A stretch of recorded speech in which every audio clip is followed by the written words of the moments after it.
हमारे बीच हैं हमारे क्रांतिकारी साथी रितेश जी।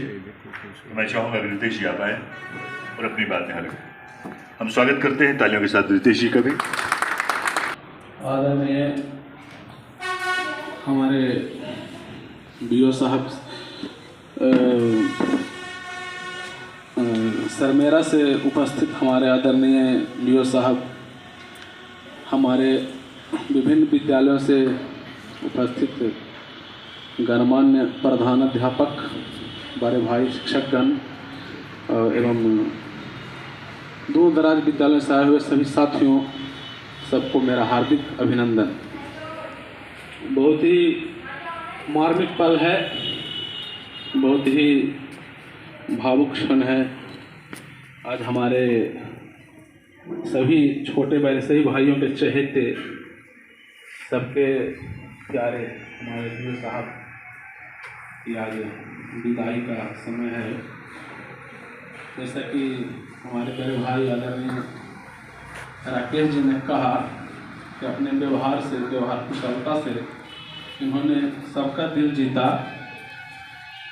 पदाधिकारी तो बहुत हैं विभिन्न विभागों में, और खास करके आपके शिक्षा विभाग में यहाँ से जिला तक पदाधिकारी हैं।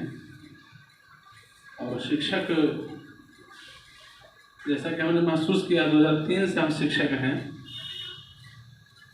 हमें लगता था शिक्षक समाज का सर्वोत्कृष्ट वर्ग होता है, समाज को एक दिशा देने का कार्य करता है। शिक्षक सबसे उत्तम कोटि का पद होता है, और उस बात भी सही है, शिक्षक सभी जगह पूजनीय है। लेकिन शिक्षक में हम देखते हैं शिक्षक निरीह प्राणी की तरह थोड़ा डरपोक भी होता है। जब कोई कार्य किसी पदाधिकारी से आता है, मिलने की बात आती है, बहुत शिक्षक को हम देखते हैं जबकि हमने कोई गलती नहीं की, हम अपने वैधानिक कार्य के लिए, अपने हक के लिए मिलने की जरूरत है, वहाँ भी डरते हैं। डायरेक्ट मिलने का बहुत सा शिक्षक को हिम्मत नहीं होता है। कारण यही होता है, आज तक का जो व्यवस्था है हमारे बीच समाज में, पदाधिकारी से भय का माहौल होता है। कर्मचारियों में जितने भी पदाधिकारी हैं, हमने जो अनुभव किया अभी तक, 80% पदाधिकारी रोवीले स्वभाव के होते हैं। दो तरह से अपने कर्मचारियों को उपेक्षित करते हैं। एक पदाधिकारी ऐसे रहेंगे, आप उनके पास किसी कार्य के लिए गए, बात बहुत कम करेगा, हाँ देख लें, आपको हिम्मत नहीं पड़ेगी किसी विशेष बात करें, भाव नहीं दे रहे हैं। और एक रहेंगे जो करेक्ट शब्द में बात करें, ठीक है ठीक है ठीक है, देख लेंगे, जाओ हो गया। बेचारा कर्मचारी हर बार आ जाता है और बात करने की हिम्मत नहीं होती। बहुत सा बात मन में रह जाता है, अपने दुख दुखड़ा सुना भी नहीं पाता है। लेकिन आप लोगों ने महसूस किया है, बड़ाई की बात नहीं है। अब सबने देखा है अपने बीओ साहब को, कभी हम लोगों को लगा ही नहीं कि अपने पदाधिकारी से बात कर रहे हैं। जैसे घर में अपने माता पिता से बच्चे रूठते हैं, कुछ मन का गुस्सा भी उतारते हैं, कुछ अपना दुख भी सुनाते हैं और अपने हक की बात भी करते हैं। एकदम अपनापन की भावना कभी इन्होंने महसूस नहीं होने दिया कि हम तुम्हारे पदाधिकारी हैं। एक शिक्षक होने के नाते भी और संगठन के नेता होने के नाते भी हमने यह देखा। इनसे पहले भी यहाँ हमने 4-5 बीओ साहब को फेस किया और इनको भी फेस किया। कभी यह समझिए बहुत शानदार इनका व्यक्तित्व है, कभी ऐसा मौका नहीं आया कि इनसे कोई नोकझोंक हो। स्वाभाविक है, शिक्षक जब अपना नेता चुनता है तो उसका मुख्य उद्देश्य यही होता है कि हमारा जो हक है, हमारे जो मांगे हैं, हमारे वैधानिक कार्य हैं, जिसके लिए हमें नेता चुना है, जो हमारा कार्य में लंबित पड़ा हुआ, हमारा नेता पदाधिकारियों से मिलकर हमारा कार्य करवाएगा। और नेता का उद्देश्य भी यही होता है कि हमारे पदाधिकारी, हमारे शिक्षकों, हमारे कर्मचारियों का कार्य समय पूर्ण करें।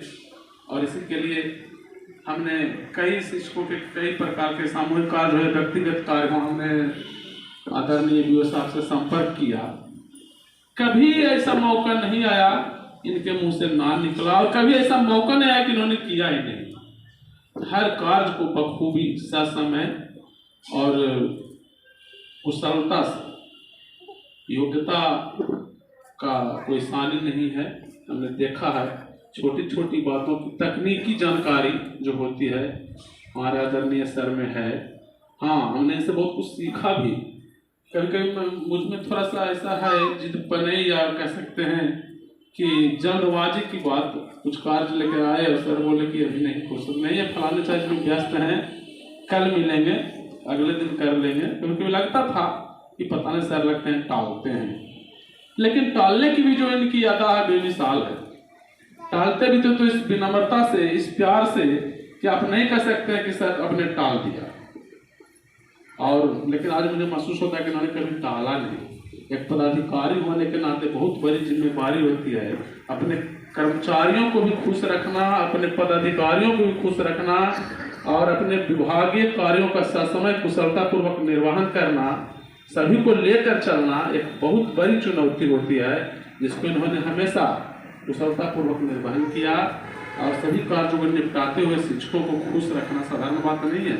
सैकड़ों की संख्या में नूरसराय में नियमित नियोजित मिलाकर के हमको लगता है 700 प्लस शिक्षक होंगे, और सभी को खुश रखना एक साधारण बात नहीं है। सब विभिन्न मति के होते हैं, भिन्न भिन्न मति के होते हैं, भिन्न भिन्न कार्य को लेकर के आते हैं। सबका दबाव झेलना एक साधारण सी बात नहीं होती। लेकिन हमने कभी नहीं देखा कि आज सर गुस्से में, कभी नहीं देखा, किसी पर गुस्साते नहीं देखा, न किसी शिक्षक को इन पर गुस्साते देखा कि अब मेरा कार्य नहीं कर रहे हैं। एक बहुत बड़ी बात है, असाधारण बात है।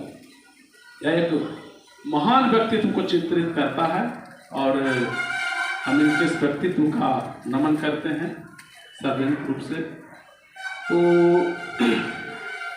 मेरा कहना है कि हमारे आदरणीय प्रथम शिक्षा पदाधिकारी ने अपने व्यवहार से, अपनी ड्यूटी से, अपने प्यार से हम सभी का दिल जीता, और आज हमारे बीच से विदा हो रहे हैं। विदा तो हो रही है, हमारा जो व्यवस्था है उसके अंतर्गत ट्रांसफ़र या सेवानिवृत्ति आती ही है और होना ही होता है। लेकिन ऐसा मुझे विश्वास है कि हम लोगों के दिल से सर कभी विदा नहीं होंगे। मैं बड़ाई नहीं कर रहा, लेकिन अब ये मैं महसूस कर रहा हूँ कि अब तक जितने बीओ साहब आए नूरसराय में, उनमें इनका एक अलग स्वभाव रहा, अलग कार्य करने की कार्यशैली अलग रही, अलग व्यक्तित्व का इन्होंने परिचय दिया। ये जाएंगे जरूर यहाँ से, लेकिन अपनी पहचान, अपना नाम इन्होंने हमारे दिलों में जो अमिट छाप छोड़ा है वो कभी मिट नहीं पाएगा। तो मैं कहना चाहूँगा कि मुझ में इतनी खूबियाँ तो नहीं है कि हमें कभी याद करेंगे, लेकिन मुझे एतबार है इतना इन पे कि हमें भूलेंगे नहीं कभी। इसके साथ ही मैं अपनी बातों को विराम देता हूँ। धन्यवाद सर, रितेश जी को बहुत बहुत धन्यवाद। और